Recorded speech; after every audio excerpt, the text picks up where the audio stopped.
Takže, dobrý den, dámy a pánové. Já vás vítám u mého videa, jak uvařit čínskou polívku. Co budeme potřebovat? Lžičku,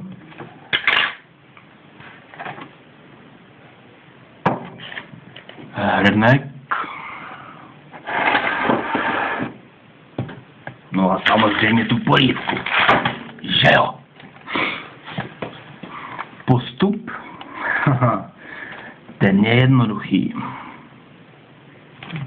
Vezmu polívku a trošku ji rozmačkám. Jak? To už je na vás.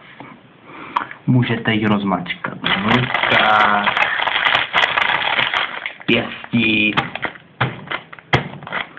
Ale nejlepší, jak rozbít tyhle nudle, je použít hlavu. Ha! Pytlík nám bouchnul. To je prdel. Do prdele. Vezmeme hrnek a nasypeme tam obsah z pytlíku.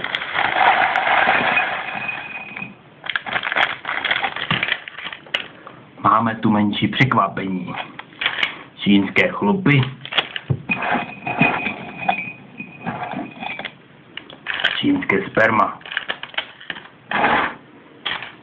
My samozřejmě sperma žrát nebudem, takže ho hodíme do prdele.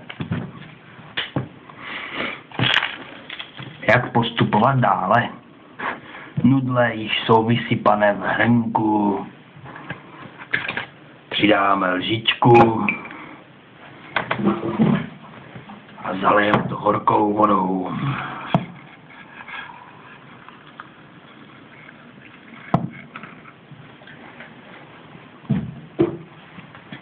Nyní tam nasypeme čínské chlupy.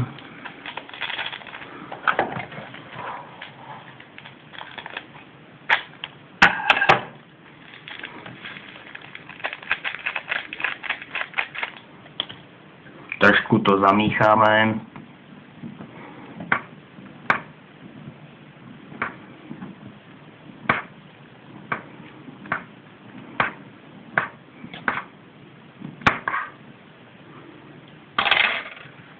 A přiklopíme to s něčím pevným. Třeba milkou. A necháme 5 minut odpočinout.